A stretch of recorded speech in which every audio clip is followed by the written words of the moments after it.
Um, Brother Murphy spent about 10 minutes showing me how to do it and doing it himself, and the kind of interest that a person called a teacher has in your uh, physical well-being is again an eye-opener. Looking back at it in hindsight and looking at all the teachers I've subsequently encountered and been taught by, etc., etc. Someone who takes such interest in uh, the learners, students' physical well-being as well. And he made such an impact on me, and I'm sure on all my fellow students, on my classmates, uh, that some of us, and I wanted to talk about my own uh, example of being in touch with him beyond after he was transferred from Kollam. But I'm sure a few other friends of mine also wrote to him. And I'm saying that because he made that kind of an impact on us. He was transferred after the 5th or 6th class, my 5th or 6th class there, to Kolkata, because they had this order, had a presence there as well. They used to teach there as well. And I wrote to him for, I think, about a year or so. And I think I have one of his letters still with me. Wow. I have an archive of letters.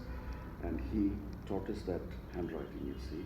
And the same handwriting, to see it in an England letter in nice blue, dark blue ink was really exhilarating. Did he write with a quill? He did use one of them, but what he got us to do was to use italic nibs. All right. And I wrote to him for quite some time. I got letters from him, etc. Something that I should have mentioned was one of the funny things that he told us about in class. He was a practical joker. That's the description I want. He said another brother of from the same order, and he once another prankster kind of brother. They just went to a very busy place, and whether this was in Ireland or in India, probably India. They just stood looking at the sky, and they pointed to some imaginary things there and said, "Look at that, look at that." And then in about 5 minutes, they had a regular crowd around them, all of them desperately trying to see what these people are, And he told us, it's just a practical joke. And to be telling that to 5th class students who are supposed to also be instructed in the moral way, don't play tricks on people. By brothers. Yeah, by a brother. And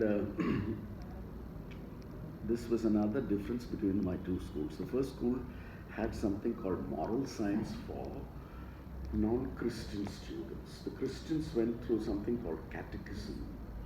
And for non-Christian students, there was moral science.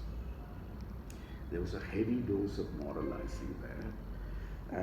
And I was much younger, 4th class, 3rd class, someone like that to sit and listen to honesty is the best policy kind of thing is a bit of an unrealistic thing.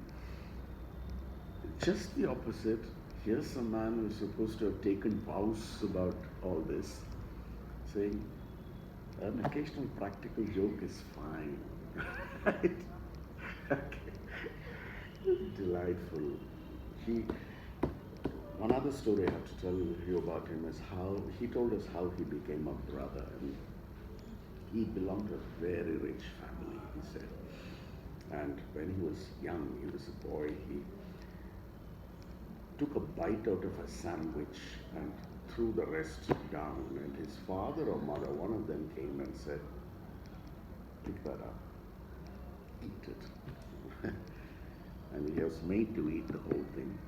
And he was given the lesson that regardless of how much wealth you have or how much of resources you have, you're not supposed to waste stuff.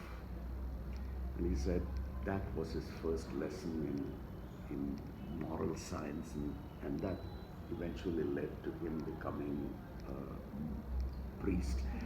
I discussed Christian brother.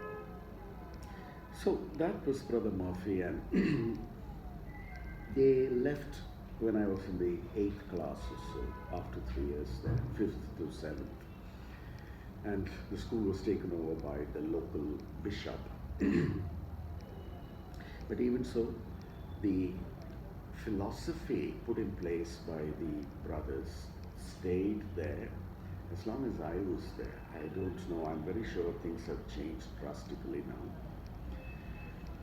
Otherwise, the parents wouldn't be happy. But as long as I was there, even when the bishop took over and our headmaster was someone called Brother Thomas Ittikunath. He was also a brother, a Malayali. Again, though he wasn't as fun as these men, he was wonderful. He had a wonderful influence on all of us. You know, the moral uprightness and the interpersonal behavior, even when we were young students, etc. One could see he wanted us to be disciplined and all that, but he never imposed on us. We just, in his presence, we knew how to behave. He never said, do this, don't do that.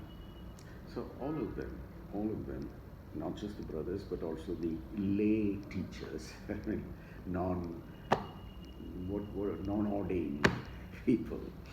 They're all wonderful teachers, and says they left us alone. They left us alone. One last thing I have to tell you about that school, Sharu. Along with flute playing, along with all the physical games and things like that we were allowed to play, there was two very important things. Now, how could I forget the second thing? One was a very small shelf full of books in every classroom. And we could just go and pick a book we wanted and read it when, unfortunately, or fortunately, some teacher couldn't be present. Just read it. These were all what they call classics, but simplified. I even remember the name of the man who did the simplifying. He was called E.F. Dodd, D-O-D-D. I remember the name because I remember the publisher, Blackie and Sons. I remember all these, not just because I was naturally curious. I still am. It's also because those books made a huge impact on me. And I remember the pictures in those books, the large type in those books, the publisher, the simplifier, what does one call him? The person who adapted these. That was one great thing about the school. I'm sure those books have vanished now.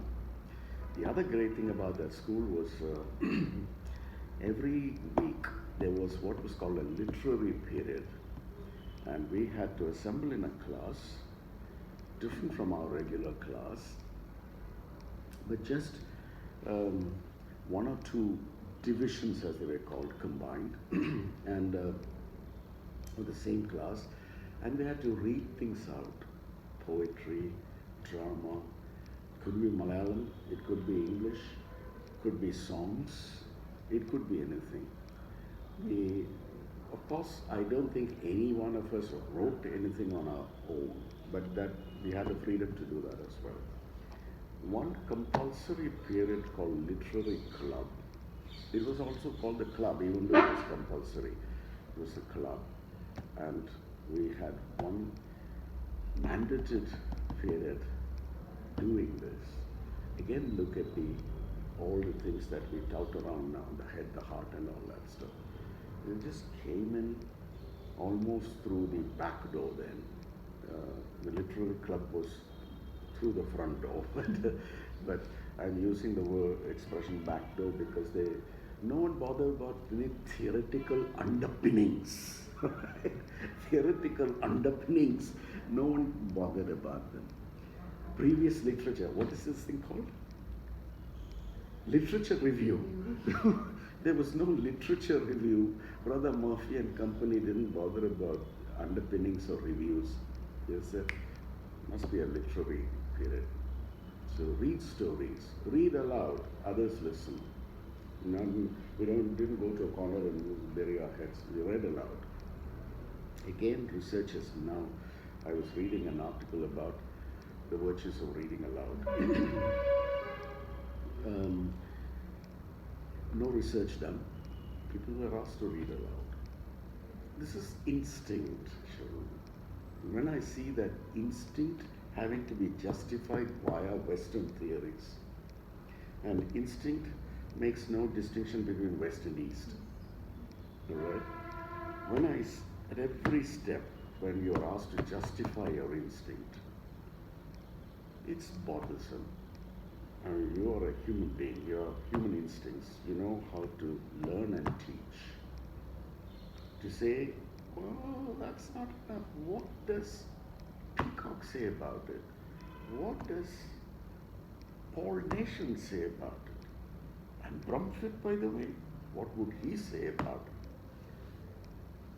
And just taking refuge in them and not doing your own, not even tapping into your own instinct, leave alone do your own thinking. That's what I've always found bothersome in the latter part of my life. That early part was just an exemplification of whatever was thrown at me in the form of theory later. Perfect exemplification. And to be told that that's not the thing. Chapter and verse of Bromurphy is what is required. Is sort of unacceptable to me. Yes, it's my life. That's the proof. And it's not a unique life. It is the life that any person given the freedom to grow up would go through. And that is why I like that man called Carl Rogers, who said wonderful things about learning on one's own. He said, the quote I'm very fond of is about, I thought it was a rainbow, but very recently I found out it's a sunset. He talks about sitting and watching the sunset. He says, when you look at the sunset, you just sit there and watch it unfold in awe. You watch it in awe, right? You don't say, a little bit of less orange there, a little bit of more orange here. You don't do that. Just sit in awe and watch this sunset. The same thing with learners. Just sit back and watch in awe how they develop, how they grow up. You were telling me about that experience earlier today. And I was saying, doubting Thomases should look at it, how children just blossom given the right atmosphere. That's what Rogers said, and I'm very fond of some of these people who said these very wise things coming out of their instinctive kind of responses to things. Which is another reason why I don't have too much respect for the very insular ELT theorists, the people who had anything to do with psychology and neurology, and therefore things like instinct make great sense to me. And I remember them, I put them in the same category as Brother Murphy and other practitioners. These people might have been theorists they're all dead, so it might have been. It's just that I found the application before the theory in the form of those teachers and primarily the brothers in that school. So that's what I have to say about school.